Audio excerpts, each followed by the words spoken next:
जय माता दुर्गा की भक्तों आपको मेरा सादर प्रणाम है। दोस्तों, आप सभी महामयी जगदम्बा देवी दुर्गा के बारे में तो जानते ही होंगे।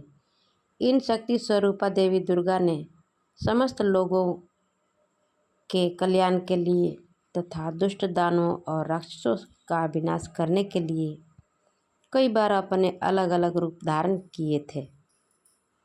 भगवती दुर्गा आज भी समस्त लोगों में अपने भक्तों का कल्याण करती है। इसी कारण संसार में देवी दुर्गा के कई रूपों की पूजा की जाती है। विशेषकर नवरात्र में 9 दिन तक देवी दुर्गा के 9 रूपों की पूजा की जाती है। तो चलिए भक्तों, आज अपने एपिसोड में हम यह देखते हैं कि नवरात्रि में देवी दुर्गा के किन किन रूपों की पूजा की जाती है। दोस्तों, देवी दुर्गा को माता पार्वती का ही एक रूप माना जाता है। इसलिए नवरात्र में पहले दिन इसके जिस स्वरूप की आराधना की जाती है उसका नाम है शैलपुत्री। पर्वतराज हिमालय के यहाँ पुत्री के रूप में जन्म लेने के कारण इनका नाम शैलपुत्री पड़ा।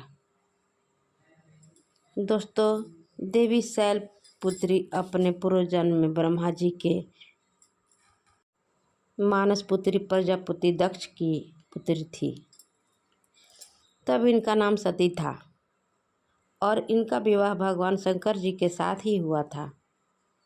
परंतु देवी सती ने अपने उस जन्म में अपने पिता के यज्ञ के हवन कुंड में अपना दाह करके शरीर का त्याग दिया था। देवी सती का दूसरा जन्म शैलपुत्री के रूप में हुआ और इनका विवाह भी भगवान शंकर जी के साथ हुआ था। देवी शैलपुत्री को हम देवी हेमवती और देवी पार्वती के नाम से भी जानते हैं। दोस्तों, वृषभ यानी बैल पर सवार देवी शैलपुत्री के बाएं हाथ में कमल सुशोभित रहता है। दोस्तों, नवरात्र के दूसरे दिन माँ दुर्गा के ब्रह्मचारिणी स्वरूप की पूजा की जाती है। यहाँ ब्रह्म शब्द का अर्थ है तपस्या। ब्रह्मचारिणी अर्थात तप की चारिणी, तप का आचरण करने वाली। दोस्तों, देवी सती ने जब शैलपुत्री के रूप में दूसरा जन्म लिया था तब सभी मनुष्यों की तरह उन्हें भी पिछले जन्म की कोई भी घटना याद नहीं थी। और उधर भगवान शंकर अपने पहली पत्नी सती के शोक में डूबे हुए थे। तब देवताओं ने भगवान शिव को शोक से उबार करने के लिए शैलपुत्री को उनकी पत्नी बनाने का विचार किया और देवर्षि नारद को शैलपुत्री के पास भेजा। देवर्षि नारद ने देवी शैलपुत्री को जब भगवान शंकर का अपना पति बनाने के लिए प्रेरित किया तब देवी शैलपुत्री ने भगवान शिव को अपने पति के रूप में प्राप्त करने के लिए 1000 वर्षों तक तपस्या की। तीनों लोकों में हाहाकार मच गया था। दोस्तों, देवी शैलपुत्री की यह तपस्या बहुत ही बड़ी तपस्या थी। ऐसी कठोर तपस्या कभी कोई नहीं कर पाया था। इस कारण ही उसका नाम ब्रह्मचारिणी पड़ गया था। देवी दुर्गा के इस ब्रह्मचारिणी स्वरूप के दाहिने हाथ में माला तथा बाएं हाथ में कमंडल रहता है। इनके उपासना करने वाले मनुष्य कठिन से कठिन संघर्षों में भी अपने कर्तव्य पद से विचलित नहीं होते हैं।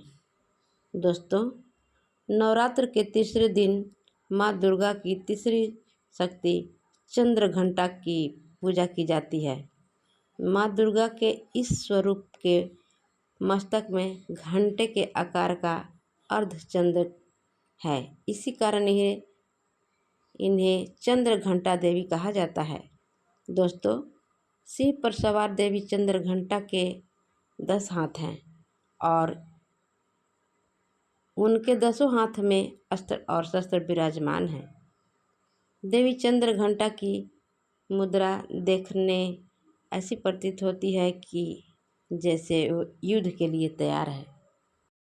दोस्तों, आगे देवी के बारे में जानने के लिए सबसे पहले देवी के चरणों में अपना हाजिरी लगाकर कमेंट में जय माता दी लिख दें। नवरात्र की दुर्गा उपासना में तीसरे दिन की पूजा का बहुत ही ज़्यादा महत्व है, क्योंकि देवी चंद्रघंटा शीघ्र फल देने वाली देवी है। इनकी भक्ति करने वालों को इनकी कृपा से जल्द ही अलौकिक वस्तुओं के दर्शन होने लगते हैं, दिव्य सुगंधों का अनुभव होने लगता है तथा तरह तरह की दिव्य ध्वनियाँ सुनाई पड़ने लगती हैं। कहते हैं ऐसे क्षणों में भक्तों को बड़ा सावधान रहने की आवश्यकता होती है। देवी चंद्रघंटा की साधना पूर्ण होने पर अति शीघ्र फल प्राप्त होता है। माँ चंद्रघंटा अपने भक्तों के समस्त पाप और बाधाएं नष्ट कर देती है। दोस्तों, माँ दुर्गा के चौथे स्वरूप का नाम है कुष्मांडा। ब्रह्मांड को उत्पन्न करने के लिए ही शक्ति के स्वरूप को कुष्मांडा देवी के नाम से पुकारा जाता है। इनका निवास सूर्य लोक के भीतर के लोक में है, तभी इनके शरीर के कांति और प्रभा सूर्य के ही समान है। इनके तेज की बराबरी कोई भी देवी देवता नहीं कर सकता है। इस ब्रह्मांड की सभी वस्तुएं और प्राणियों में स्थित तेज इन्हीं की छाया है। दोस्तों, शिव पर सवार इन्हें अष्टभुजा देवी भी कहा जाता है।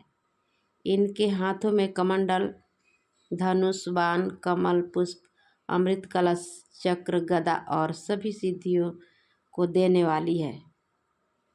नवरात्र के चौथे दिन माँ दुर्गा के इसी स्वरूप की उपासना की जाती है।